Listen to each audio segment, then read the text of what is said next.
Bora, vai começar.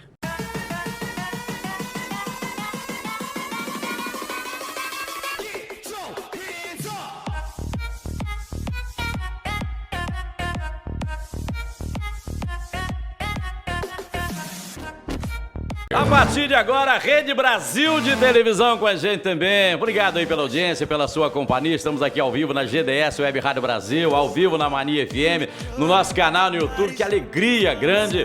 Está chegando aí na sua casa no oferecimento de Cofril, sabor a toda prova, a melhor linguiça para o seu churrasco é da Cofril, é a melhor do Brasil. De Hospital Evangélico de Cachoeiro, que trabalha sempre pela valorização da vida, aquele atendimento humanizado, telefone 3526-6166. Café Sossego é puro das montanhas do Espírito Santo, selecionado à mão, arábica, não tem conservante. Na hora da colheita é colhido somente os grãos maduros. E aí, meu amigo, chega na sua casa com aquele sabor, com aquele aroma que só o Café Sossego tem. Caminho da Paz há mais de 40 anos cuidando da sua família nos momentos mais difíceis da sua vida. 28 99933 1611 é o telefone do Caminho da Paz. Hoje nós vamos falar com ele, que é presidente da Assembleia Legislativa do Estado do Espírito Santo, pré-candidato ao governo do Estado, já foi vereador em Aracruz, já foi candidato a prefeito em... Se eu errar, depois você me corrige. Tá certo. Foi candidato lá a prefeito, não se elegeu, mas foi presidente da Câmara Municipal de Aracruz, se elegeu deputado, presidente da Assembleia Legislativa do Estado do Espírito Santo. Eric Musso está aqui para conversar com a gente. Prazer, que honra estar recebendo você aqui, tudo bem? Tudo bem, graças a Deus, alegria, Parraro, estar aqui com você, com todos os nossos ouvintes, os nossos telespectadores, enfim, uma alegria muito grande estar podendo conversar aqui com o Sul do Espírito Santo, através aqui da rede que você comanda. Bacana, aqui, bacana. Com muita alegria nessa manhã. Deixa, antes da gente falar um pouquinho da sua trajetória aqui, a sua vinda a Cachoeiro é para o lançamento da candidatura a deputado federal do Diego Libardi, foi candidato a prefeito aqui. E exatamente. Hoje é o né? candidato a federal pelo seu partido. Exatamente. Nosso Diego Libardi hoje lança a sua pré-candidatura a deputado federal pelo Republicanos. Nós teremos agenda ao longo do dia, mas hoje às 19 horas, todos que estão nos ouvindo estão convidados a participar aí do lançamento da candidatura a pré-candidato a deputado federal do Diego Libardi, nosso candidato, que sem dúvida alguma voltará com protagonismo não só de Cachoeiro, como do Sul do Espírito Santo, para o Estado e para o Congresso Nacional. Bacana. A sua trajetória política está dentro daquilo que eu falei aqui? É isso mesmo? É isso mesmo. Faltou alguma coisa aqui? Não, é isso mesmo, é isso mesmo. Estamos lá na Assembleia, o segundo mandato de deputado, o terceiro mandato de presidente da Assembleia Legislativa. Já tive a oportunidade de ter sido vereador em Aracruz e presidente da Câmara. Então a trajetória está dentro do que você falou. Está dentro da... E o que leva o Eric a querer ser... Porque o Eric, até um tempo atrás, muito curto, foi aliado do governo Renato Casagrande. Esteve do lado do governo. O que leva o Eric a sair e falar assim, não, vou concorrer aqui a esse cargo de governador, vou tirar o Renato aqui e vou assumir essa cadeira aqui? Na verdade, assim, nós nunca tivemos aliados, assim, né? Eu sempre tive, Parraro, uma condução na frente da Assembleia Legislativa de muita responsabilidade. Eu tive a oportunidade de ser presidente da Assembleia por 2 anos com o ex-governador Paulo Artung e tenho a oportunidade de ser presidente da Assembleia os 4 anos do atual governador Renato Casagrande. Essas duas figuras que eu respeito, mas que dividem aí o governo do Estado há 20 anos, né? Para quem está me ouvindo agora, quando eu tinha 7 anos de idade, Renato já era vice-governador de Vitor Boaz. Né? Eu tenho 35, isso era em 1994. Mas eu sempre tive uma condução equilibrada, entendendo que o Espírito Santo e o bem-estar dos capixabas está acima da divergência político-partidária. Então eu sempre tive uma condução no interesse público. Então, sempre votando todas as matérias, sempre colocando para apreciação dos deputados todas as matérias vindo do governo do Estado e continuo fazendo isso. Por entender que a minha divergência do Renato, ela não pode interferir na harmonia dos poderes que são de interesse da população. Porque o bem-estar do capixaba está acima de qualquer divergência político-partidária. Mas o que me levou a colocar o nome como pré-candidato a governador do Espírito Santo? Um clamor da sociedade por mudança. Por entender que está se chegando ao fim um ciclo, né, dessas duas lideranças, que fizeram até aqui, nós temos que reconhecer o que foi feito até aqui, mas que é preciso ter ousadia e é preciso dar um salto de qualidade. É preciso fazer mais pelo Espírito Santo. É preciso voltar em políticas públicas o benefício e os recursos que estão dentro do caixa, mas que as pessoas não estão sentindo na pele. E é isso que me fez colocar o meu nome como pré-candidato a governador. E a pergunta é exatamente essa, né? Porque está lá o Renato e alguém precisa aparecer com uma proposta diferente. É Porque isso. senão o capixaba vota no Renato, que já tem a equipe montada e deixa lá, não precisa ter aquele tranco no meio do caminho. É isso. Não é isso? E aí se o Eric vence a eleição, o que você vai ser diferente do Renato? Em tudo, assim. Eu posso dizer que em tudo, né? Nós precisamos fazer uma reorganização administrativa no Espírito Santo. Nós precisamos ter um olhar atento para as pessoas. Eu costumo dizer que o Espírito Santo vive um estado de gestão fiscal nota A, mas com a qualidade de vida das pessoas nota Z. Quem está me ouvindo agora, está sentindo a ausência do Estado. Está sentindo o Estado não presente nas áreas. E podemos enumerar as áreas. Nós temos hoje no Espírito Santo 400 mil pessoas que não sabem o que vão comer no dia de amanhã. Dessas 400 mil pessoas, 150 mil pessoas, Parra, não têm acesso a sequer um tipo de benefício, seja do governo federal ou do governo estadual. Essas pessoas vivem com menos de R$13 por dia. Você está falando de quem tem fome mesmo. Fome. Porque se a gente for pensar daquele que tem só o arroz para comer ou tem só a farinha, aí a gente cresce esse número. Eu estou dizendo, né? De extrema pobreza, Sim, das sim. pessoas que não têm o que comer dentro de casa, né? Então, a gente tem um problema de extrema pobreza gravíssimo. Nós temos um problema em que o Estado é uma das 10 economias do país, mas nós temos os piores salários da segurança pública desse Brasil, né? Falo de bombeiro, da Polícia Civil, da Polícia Militar, da Polícia Penal e assim por diante. Nós estamos vendo 2 estados dentro do Estado, assim. O Sul tendo um empobrecimento, a ausência do Estado, a falta de geração de emprego, de renda, de oportunidade, de atração de novos negócios, porque não há uma competitividade fiscal para igualar, pelo menos, com o norte do Estado, que tem Sudene, que tem isso, que tem incentivos e assim por diante. Né? Então, acho que a gente precisa fazer um governo ousado, a gente precisa fazer um governo olhando para as pessoas, a gente precisa fazer um governo querendo botar esse Estado conhecido pelos capixabas e pelos brasileiros e mundo afora, né? Nós temos um potencial e uma vocação turística, cultural, nunca explorada no Espírito Santo, nunca vendida no bom sentido para fora. O Espírito Santo não tem voo direto, meu irmão. O Espírito Santo não pega telefone. Você vem de Rio Novo, você vem de Cunha para cá, não pega telefone. Assim, sabe? Se quebrar o carro, se tiver que ligar para o seguro, não vai ligar porque não pega telefone, só pega telefone dentro das cidades. Num tempo que nós estamos falando de 5G, de fibra ótica, de hub, de tecnologia, sabe? Nós temos um Estado incomunicável. Então, são essas coisas que a gente aponta como deficiências e que a gente vê a ineficiência da máquina pública, assim. Nós não conseguimos tirar carteira de identidade no interior. As pessoas não conseguem tirar a identidade. Um Estado que não consegue tirar uma carteira de identidade vai fazer o quê? Nós estamos vendo a saúde pública sangrar. Não tem uma descentralização do serviço de saúde. Assim, nós estamos vendo os filantrópicos com a corda acima do pescoço já. Isso é no Estado inteiro. Sim. Né? Nós temos pessoas com 8 anos esperando uma cirurgia eletiva de prótese de joelho. Nós temos filas quilométricas aí, temos que zerar as filas de eletiva, seja de catarata, seja cirurgias, qualquer tipo de cirurgia eletiva, que teve uma demanda represadíssima agora na questão da gestão da pandemia. Então, assim, esse tipo de coisa precisa ter equipe, planejamento e gestão. Eu costumo dizer, para finalizar e você passar para as próximas perguntas, que o poder público precisa de 3 coisas para avançar: dinheiro, legalidade jurídica e vontade de fazer. O Espírito Santo não tem problema de caixa. A legalidade tem que ser buscada em qualquer tomada de decisão, mas precisa de muita força de vontade de fazer. O que eu costumo dizer é que a gente vê protótipos. Protótipos.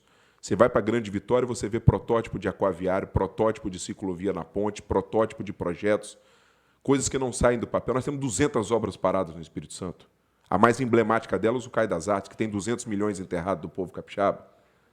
Então, assim, você parou todos os caminhos do campo, não foi colocado uma torre de telefonia móvel nos últimos 4 anos, Não foi criado, né, creche em tempo integral, por exemplo. Então, de que adianta nós termos um caixa cheio, mas que as pessoas não sentem isso no seu dia a dia? O que você está dizendo é o seguinte, que esse governo da propaganda do Renato não é o governo real. Nós precisamos ter um governo real e não um governo faz de conta. Ok. Voltando aqui, puxando para o meu interesse aqui, né, que é o do sul do estado do Espírito Santo, Claro. que está empobrecendo a cada dia está mais pobre.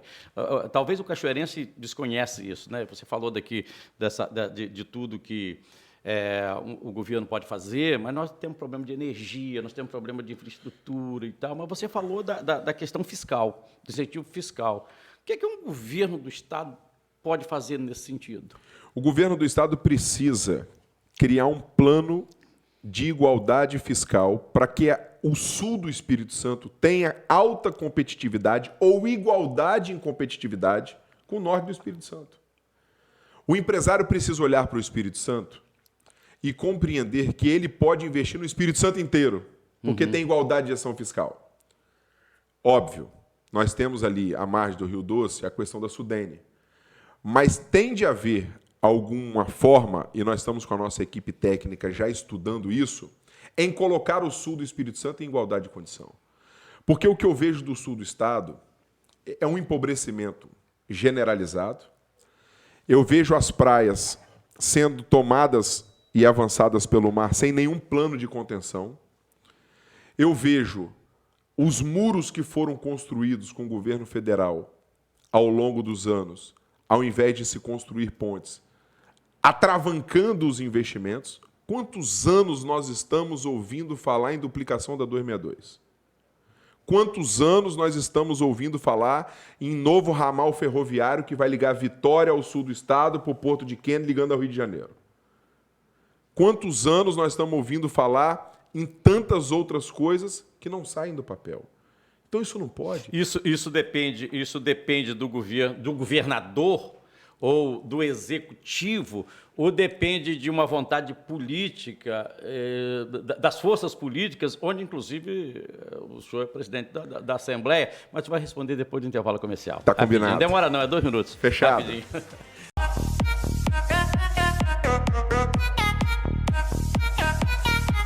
Vamos seguindo com o nosso programa no oferecimento Frio, sabor a toda prova de Hospital Evangélico de Cachoeiro, trabalhando pela valorização da vida, café sossego puro das montanhas do Espírito Santo, Caminho da Paz há mais de 40 anos no mercado. Hoje, conversando com o Eric Busso, presidente da Assembleia, pré-candidato ao governo do Estado, está aqui conversando com a gente. Bem, ficou uma pergunta no ar aqui, né, naquele primeiro bloco aqui da nossa conversa, e nós já vamos tocar nisso, nós já vamos voltar nesse assunto. O palanque do Eric vai ser o palanque do presidente Bolsonaro aqui, a reeleição? O presidente Bolsonaro hoje tem o Republicanos como um aliado no Congresso Nacional. O Republicanos, que é o nosso partido, ainda não definiu questão enquanto presidente da República. Mas o que eu tenho dito a todos os capixabas: sou cristão, sou conservador, mas estou preparado para governar com qualquer presidente que o brasileiro definir. Um governante que constrói muros e não constrói pontes, ele não pensa no seu estado e na sua população. Já disse aqui no primeiro bloco, quantas coisas estão paradas a nível federal no Espírito Santo, agora que está saindo lá um contorno do Mestre-Alvo. Olha o que a Eco 101 está tentando fazer com os capixabas depois de uma década, arrecadando pedágio, não duplicando o que deveria duplicar e agora querendo entregar uma concessão, querendo fazer um estelionato, que foi um roubo ao bolso do capixaba.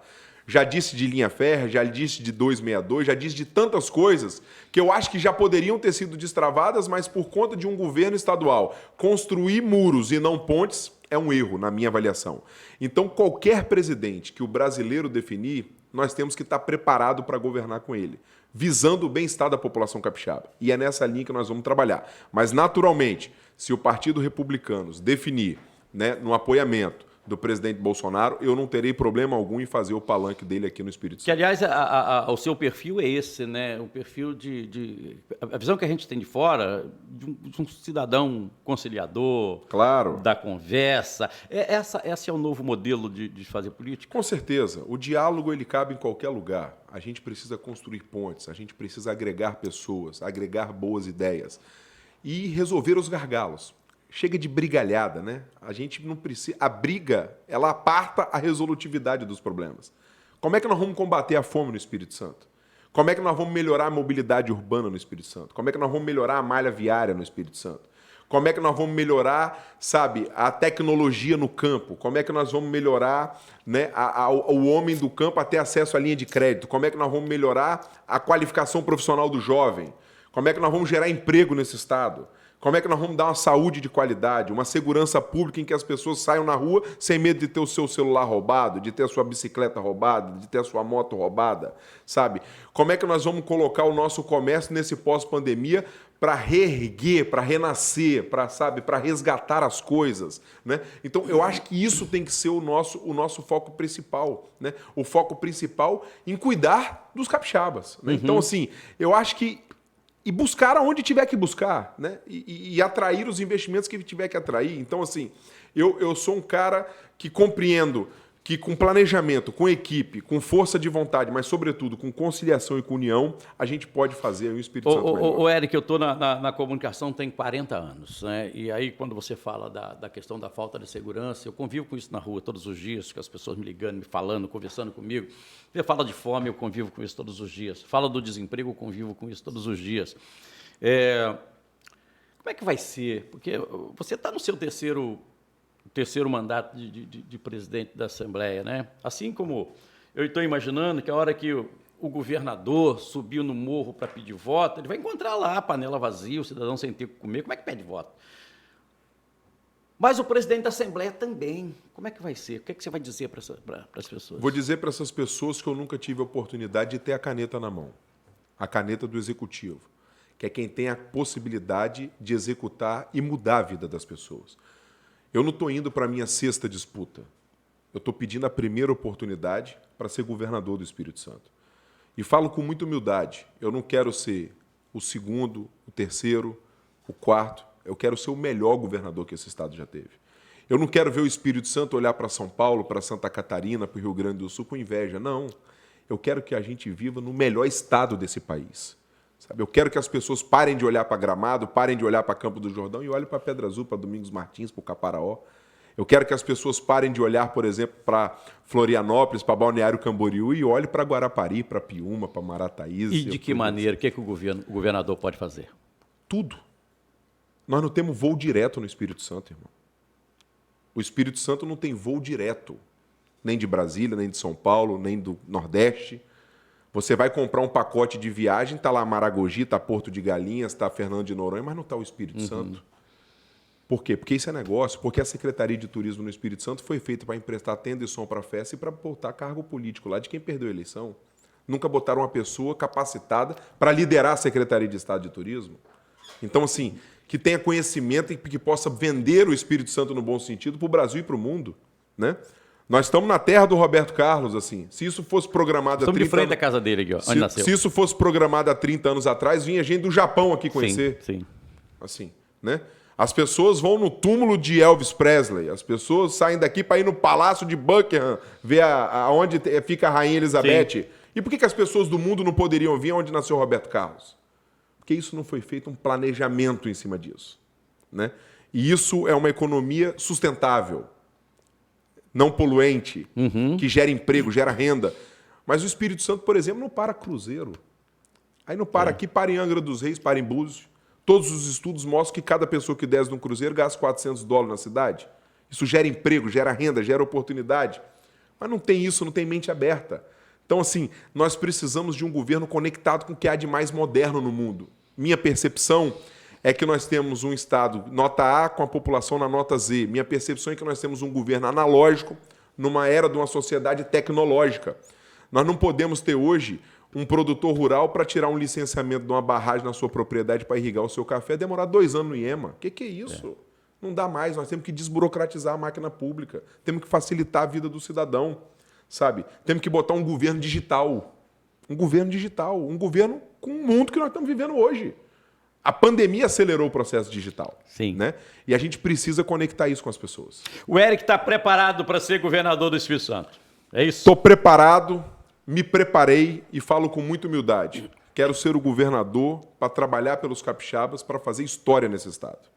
A estrutura do seu partido para essa candidatura e a candidatura do Diego e dos demais candidatos estadual, federal? Estamos com republicanos, né? Temos partidos já co-irmãos, como Patriotas, como PSC, como Agi 36. Já estamos num bloco de 4 partidos, dialogando com outros partidos para fazer uma grande aliança, uma grande coalizão em favor dessa mudança geracional, de um novo tempo no Espírito Santo, sabe, da gente abrir um novo ciclo de desenvolvimento social e econômico nesse estado. Agradeço muito a sua vinda aqui. Bom demais conversar com você, uma honra muito grande. Obrigado, amigo. Eu que agradeço. Muito obrigado pelo carinho, pela abertura e pela receptividade. Que Deus continue te abençoando. Amém. E parabéns pelos 40 anos aí, trazendo sempre a verdade e a informação ao capixaba. Obrigado, Eric. Olha, a Rede Brasil de televisão. Estamos fechando nosso programa aqui com a Rede Brasil.